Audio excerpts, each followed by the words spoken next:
Welcome to the Wired to Hunt Foundations podcast, your guide to the fundamentals of better deer hunting.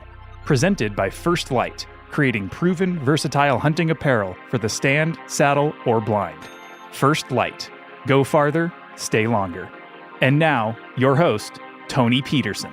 Hey everyone, welcome to the Wired to Hunt Foundations podcast, which is brought to you by First Light. I'm your host, Tony Peterson.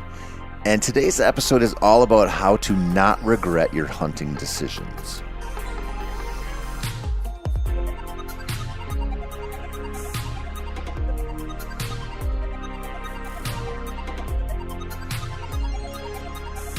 The old window is closing for non-resident hunting opportunities, which is no surprise to anyone who's been paying attention.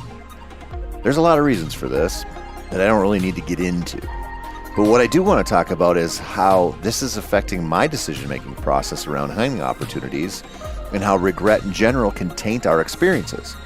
I know that's pretty vague, so you just have to bear with me and hear the rest of this talk just to kind of get it. And hopefully I can put it in a way that will help you make some better decisions that'll leave a positive mark on your psyche instead of a bunch of remorse at a missed opportunity.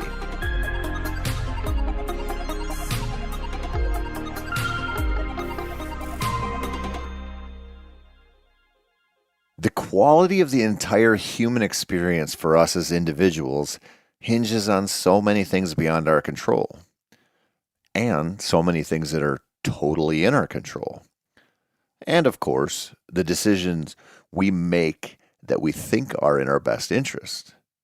And the decisions we make that we know aren't in our best interest, but we want to do them anyway, knowing full well we'll probably regret them later. Life is muddy and it's hard. I don't know if it's any harder today generally than it was 10 years ago, or it'll be 10 years from now. My suspicion is that it's going to keep getting worse until we all collectively toss our smartphones into a bonfire and to touch a little grass, which I'm going to talk about in a few episodes. But since that's not likely to happen, our course almost feels set. Now, maybe that's a bad way to look at it, but reality rarely jives with our most positive hopes and dreams. That's just how it goes. And if there's one component of that which can really kind of haunt you, it's having some serious regrets. Now, regret is a negative emotional state that basically involves us blaming ourselves for bad decisions. If it's not handled correctly, and it's often not, regret can turn into rumination and cause chronic stress. The kind of stress that not only messes with your mind, but has physical implications for your body. This is a no bueno. It's also a consequence of life that you'll make decisions that you regret, maybe for the rest of your life. That's a heavy toll to pay just because you want, with heads instead of tails. But it doesn't matter. As my old podcast editor liked to say, it do be like that sometimes. And he was right. Now, you can't go back in time and ask your crush out or talk to a struggling buddy who is thinking about hitting the eject button on life, or not drink the drinks or say the nasty things or whatever. No one makes it through life unscathed in this department, my friends. It's also true that some regrets are a little lighter mental lift than others. In the hunting realm, regrets come in many forms. I want to start with one of the big ones to highlight this whole concept. The I didn't go when I should have regret. I'm dealing with this heavy right now, and I haven't even made a decision yet. You see, I want to go to Colorado to elk hunt in September. You probably do too if you're listening to this. I know that getting elk tags when you live nowhere near the Rockies is only going to get way more difficult. I also know that I'm not going to get any younger. I know that all it takes is one simple thing to ruin your health, or at least keep you from the gym and working on elk hunting shape. I know that the amount of elk hunts I have in front of me isn't very many. It might only be a couple at this point. Now, that's a first world problem, I know. But it's also something I'm just kind of mind grinding over. If I go elk hunting, I know what it'll take. More months of workouts, which doesn't really bother me, but elk hunting is also expensive, even for an over-the-counter DIY hunt. There's that consideration in this world that seems to be getting more expensive by the hour, even though we're told everything's peachy. Then there is the time. To give yourself a fighting chance, an elk hunt needs time. I found that if I don't have between at least 10 to 12 days for travel and hunting, I feel like I don't have enough time. Now, that's a lot of days away from the family right at the onset of hunting season, which is not ideal. To confound my personal situation further, one of my daughters has a bear tag this year. The opener is in early September, when I would be off in the mountains. Now, what will I regret more? Missing one of the few elk hunts I'll probably ever do, or missing the opportunity to hunt bears with my daughter, which is another opportunity that just might not come around too often. Again, first world problems, but they're my problems, so I'm going to talk about them. I know that if I do go elk hunting, I'm not going to regret it. History has proven that for me every time I've gone. And I've been on some absolute clunkers of hunts, but I've never regretted a single one where it was me and a buddy or two doing our thing in the wild somewhere, especially in the mountains. It's always been worth it. Now, you should pay attention to that last sentence because I'll bet you probably feel the same way. Knowing that, I'm wondering if I'm being stupid for even considering not going. But it's just not so simple. The fear of regret is real, but the reality of life is too. Now, I probably won't make a decision for months yet, but I probably will think about it 10,000 times a day between here and there. This is a weird example of how much we can fear regretting our decisions. When I think back on the 4 elk hunts I've done, they were all incredible in their own way. The successful ones, of course, but even the unsuccessful ones too. So I just don't know what to do. And you might find yourself in a similar situation this year. Now, maybe instead of elk, it involves buying your first preference point in Iowa to give yourself a chance at a once-in-a-lifetime hunt in the Promised Land. I can almost guarantee that you won't regret drawing a tag down there. But most folks, they're not even going to try. The price for a non-resident tag is high, and the juice just doesn't seem to be worth the squeeze for a lot of people. And that's okay. But also think about your best days on stand or your most enjoyable hunting seasons. I'll bet they involved a lot of action, probably with some good bucks mixed in there. Now, if there's a better place to go for that than Iowa, I'm all ears. The thing is, we think we'll regret spending the money on the tag, and we're scared we won't fill that tag. That would be, a regretful situation in our eyes. So it's easier to not even try. But there might come a point when you can't get a tag there at all if you don't live there. Or something might happen in life where getting away for an over-the-road hunt just won't or can't happen. When opportunity goes away, regret comes calling. We've seen this time and time again in the outdoor space. Will you regret the trips you take more than the trips you don't take?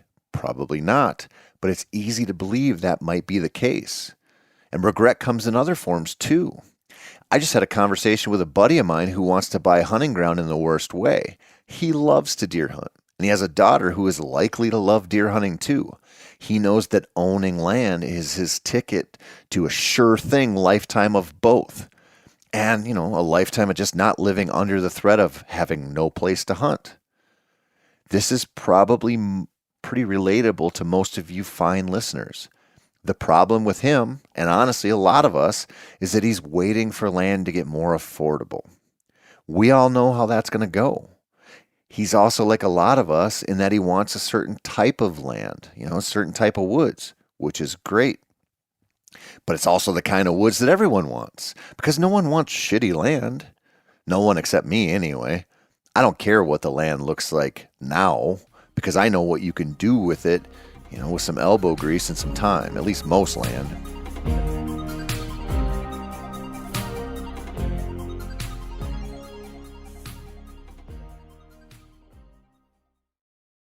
I also know that deer don't care that you own only a beautiful deciduous forest as is straight out of a Disney movie. Hell, they like the shitty land quite a bit in my experience. But here's the thing. If that's a goal of yours, it's generally not an easy one to achieve. But it is doable for some folks, even if that feels like a stretch.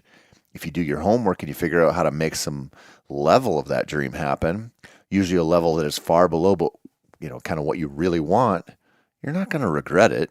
In fact, you'll probably be real happy you ignored that internal warning and stuck to the plan. And even if you settled for something that you could just barely afford that has some potential. Another way to look at this is, that buddy of mine, do you think he'll regret it more if 10 years go by and he doesn't buy any land? Or if he buys something small and in his price range that he can work on and take his daughter to? Sure, it could break either way due to unforeseen circumstances, but if we're playing the odds game, I know where I'm placing my bet. So far, I've just talked about big regrets. Take the trip or don't, buy the land or wait. But hunting is full of situations we can regret on so many levels. I'll give you a couple of examples from my life which highlight the dynamic nature of regret. Sometimes you feel dumb for what you do, but sometimes you feel dumb for what you don't do. For me, some of my most shameful moments in the woods are from things that I did but shouldn't have. Like the time in high school when my buddies and I got hammered, which wasn't unusual. So it wasn't unusual when I woke up to go hunting and felt super hungover and like a total turd sandwich of a human. I went out to still hunt around in the early season with that hangover, which is something I just kind of did then. It's also one of the many, many reasons why I rarely killed a deer back then. Well, anyway, as I was sneaking around with a throbbing headache and the vague threat that I might ruin my underwear if I try to suppress a sneeze because that pressure is going to go somewhere, I ended up at a small pond tucked into a standing cornfield. The spot, it's always a good place to run into a deer. So I tucked into the first row of corn to try to catch a deer coming back to bed. Now, after a while, I laid right down in the dirt of that cornfield and fell asleep. And when I woke up, 2 does were standing at the far side of that little pond, probably wondering what kind of animal makes the kind of noise a hungover idiot with a crooked nose does when he's snoring away. I clearly wasn't dealing with the deer's top brass then, because they both watched me pick up my bow, take poor aim at that lead doe, and then shoot. And when that arrow hit, I knew immediately that I'd never see her again because I backstrapped her. The number of regrets in that 16, 17-hour period of my life were many.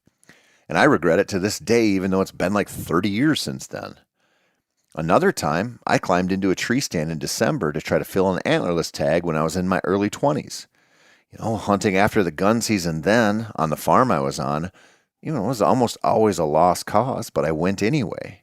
And as the sun started to set, I heard deer walking in the leaves and saw some does headed in my direction. I stood up, picked up my bow, and got ready.